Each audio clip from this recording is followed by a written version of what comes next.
ഞാൻ കാണാൻ വേണ്ടി ഒരുപാട് വെയിറ്റ് ചെയ്ത ഒരു മൂവിയാണ് ഗോഡ്സില -1, ഒരു ജപ്പാനീസ് മൂവിയാണ്. എന്തുകൊണ്ടാണ് ഈ ഒരു മൂവിക്ക് ഇത്ര വലിയ ഹൈപ്പ് എന്ന് ചോദിച്ചാൽ ഈ ഒരു മൂവിയുടെ മേക്കിങ്ങും പ്രസന്റേഷനും ഒക്കെ അത്ര കിടിലുമായിരുന്നു. കാരണം മൂവി റിലീസായ സമയത്ത് തന്നെ ഒരുപാട് പോസിറ്റീവ് റിവ്യൂസ് ഒക്കെ ഉണ്ടായിരുന്നു. ആൻഡ് മെയിൻ ഹൈലൈറ്റ് എന്ന് പറയുന്നത് ഈ ഒരു മൂവിയുടെ ബഡ്ജറ്റ് തന്നെയാണ്. ഒരു 100 കോടിയോ 110 കോടിയൊക്കെയാണ് ഇതിന്റെ ബഡ്ജറ്റ്. ആ ഒരു ബഡ്ജറ്റിൽ വൺ ഓഫ് ദ ബെസ്റ്റ് ആയിട്ട് തന്നെ അവർ ഔട്ട്പുട്ട് തന്നിട്ടുണ്ട്. നമ്മൾ ഇവിടെ ഒരു ഇന്ത്യൻ മൂവിക്ക് അല്ലെങ്കിൽ നമ്മുടെ തമിഴിലോ നമ്മളെ ഹിന്ദിയിലൊക്കെ ഒരു മൂവിയിൽ ഒരു ആക്ടറിന് കൊടുക്കുന്ന എമൗണ്ട് അതിന്റെ പകുതിയൊക്കെ കാണത്തുള്ളൂ. ആ ഒരു എമൗണ്ടിലാണ് ഇവർ ഈ ഹോൾ സിനിമ, അതും ഒരു ഗോഡ്സില എന്ന് പറയുന്ന ആ ഒരു മോൺസ്റ്റർ ക്യാരക്ടറിനെ മെയിൻ ആയിട്ട് വെച്ചിട്ട് ഒരു സിനിമ തന്നെ അവർ ചെയ്തിരിക്കുന്നത്. അതും അടിപൊളിയായിട്ട് തന്നെ അവർ ചെയ്തിട്ടുണ്ട്. അതിന്റെ ഏറ്റവും വലിയ എക്സാമ്പിൾ ആണ് ഈ ഒരു മൂവിക്ക് വൺ ഓഫ് ദ ബെസ്റ്റ് VFXനുള്ള ഓസ്കാർ കിട്ടിയത്. ആൻഡ് ഈ ഒരു മൂവി ഇന്ത്യയിൽ റിലീസ് ഇല്ലായിരുന്നു. അറിയാലോ, ഇന്ത്യയിൽ നല്ല നല്ല മൂവീസ് ഒന്നും റിലീസ് ചെയ്തില്ല. ഇപ്പൊ ഡിജിറ്റലി മൂവി റിലീസ് ആയിട്ടുണ്ട്. ഞാൻ കണ്ടു നോക്കി, എനിക്ക് ഭയങ്കര ഇഷ്ടപ്പെട്ടു കേട്ടോ. ഒരു അടിപൊളി മൂവിയാണ്. നമ്മൾ ഇതുവരെ കണ്ടിട്ടുള്ള ഗോഡ്സില എന്താണോ, അല്ലെങ്കിൽ നമ്മൾ വാർണർ ബ്രദേഴ്സിലെ കാണുന്ന ഗോഡ്സില ആ ഒരു ക്യാരക്ടർ അല്ലെങ്കിൽ ആ ഒരു മോൺസ്റ്റർ യൂണിവേഴ്സിൽ വരുന്ന ഗോഡ്സില എന്താണോ അതിന്റെ നേരെ ഓപ്പോസിറ്റ് ആയിട്ടാണ് ഈ ഒരു മൂവിയിൽ ഗോഡ്സിലിനെ പ്രസന്റ് ചെയ്തിരിക്കുന്നത്. നമ്മൾ ഇതുവരെ കാണാത്ത ഒരു ഗോഡ്സില, അതായത്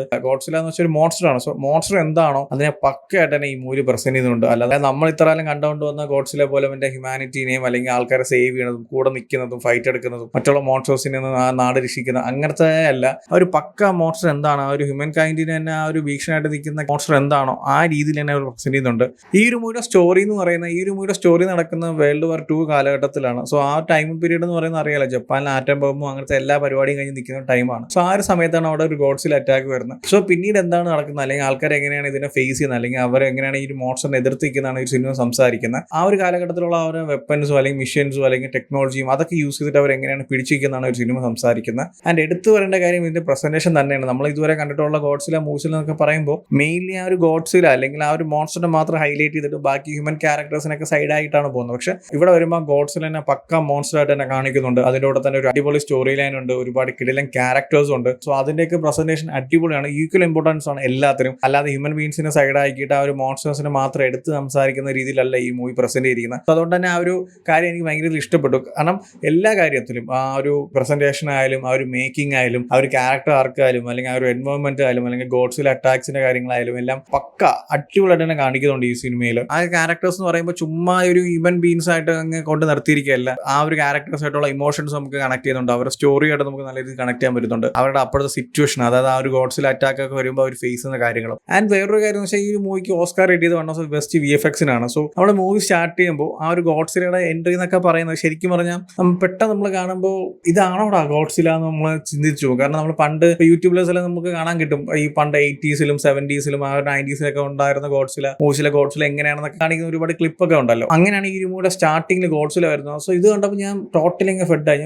ഇതാണോ എൻ്റെ ഒരു മൂവിയിൽ ഇങ്ങനെയാണോ ഈ ഗോഡ്സില വരുന്നത്? പക്ഷെ പിന്നീട് ആ ഒരു സ്റ്റോറി അങ്ങ് മുന്നോട്ട് പോകുമ്പോൾ ആ ഒരു സ്റ്റോറിയുടെ സ്കെയിൽ ഇങ്ങനെ കൂടി ഒരുപാട് കാര്യങ്ങൾ അങ്ങനെ ഡീറ്റെയിൽ ആയിട്ട് പറഞ്ഞു പോകുമ്പോൾ തന്നെ അതിന്റെ കൂടെ തന്നെ ഈ ഗോഡ്സിലേനെ ഇവോൾവ് ചെയ്ത് ഒരുപാട് ചേഞ്ചസ് ഒക്കെ കൊണ്ടുവരുന്നുണ്ട്. ഒരു അടിപൊളി പ്രസന്റേഷൻ ആണ്, അല്ലെങ്കിൽ ഒരു അടിപൊളി ഗ്രാഫായിട്ടാണ് ഒരു എൻ്റെ മൂവിയിലെ എല്ലാ കാര്യങ്ങളും, ഗോഡ്സില ആയാലും ആ ഒരു ക്യാരക്ടേഴ്സ് ആയാലും ആ ഒരു എൻവയോൺമെന്റ് ആയാലും എല്ലാം നൈസായിട്ട് ഒരു പക്ക ഗ്രാഫാണ്. സ്റ്റാർട്ടിങ് തൊട്ട് അവർ എൻഡ് വരെ നൈസായിട്ട് തന്നെ നമ്മളിങ്ങനെ എൻഗേജ് ചെയ്യിപ്പിച്ച് മുന്നോട്ട് കൊണ്ടുപോകുന്നുണ്ട്. ആൻഡ് എടുത്തു പറഞ്ഞ കാര്യം എന്ന് വെച്ചാൽ ഇതിന്റെ ഒരു VFXും ആ ഒരു CGI വർക്ക് തന്നെയാണ്. കാരണം 100-110 കോടിക്കൊക്കെ ഇങ്ങനെ അവർ ചെയ്യുവാണെങ്കിൽ, അവരുടെ ഒരു 500 കോടിയൊക്കെ കിട്ടുവാണെങ്കിൽ അതൊക്കെ പക്ക വേറെ ലെവലായിട്ട് ചെയ്തതാണ്. കാരണം ₹1 അവർ അനാവശ്യമായിട്ട് ഈ മൂവിയിൽ കളഞ്ഞിട്ടില്ല. അത് നമുക്ക് ഈ മൂവിയിൽ കാണാൻ സാധിക്കുന്നുണ്ട്. ആ ഒരു 100 കോടി, ആ 100 കോടിയിലെ ഓരോ രൂപയും അവർ ആ ഒരു മൂവിക്ക് വേണ്ടിയിട്ട് അല്ലെങ്കിൽ ആ ഒരു മൂവിയുടെ out one of the best ആയിരിക്കണം എന്നുള്ള മൈൻഡ് സെറ്റിലാണ് അവർ ചെയ്തിട്ടുള്ളത്. അല്ലാതെ ഇവിടെ ഉള്ള പോലെ 600-700 കോടിക്ക് പോലും ഒരു കാർട്ടൂൺ പിടിച്ചു വെക്കുകയോ അല്ലെങ്കിൽ ആ ഒരു മൂവിയിലെ ആക്ടറിന് ഒരു 200-300 കോടി കൊടുക്കുകയോ അങ്ങനെയൊന്നും ചെയ്തിട്ടില്ല. എനിക്ക് തോന്നുന്നു ഇന്ത്യൻ സിനിമയിൽ ആ ഒരു മലയാളം ഒഴിച്ച് മറ്റുള്ള ഇൻഡസ്ട്രീസിലൊക്കെ ബാക്കിയുള്ള ആക്ടേഴ്സ് ഒക്കെ വാങ്ങുന്ന ഒരു ബേസിക് സാലറിയാണ് ഈ ഒരു മൂവിയുടെ എൻറ്റയർ ബഡ്ജറ്റ് എന്ന് പറയുന്നത്. ആ ഒരു ബഡ്ജറ്റിൽ വൺ ഓഫ് ദ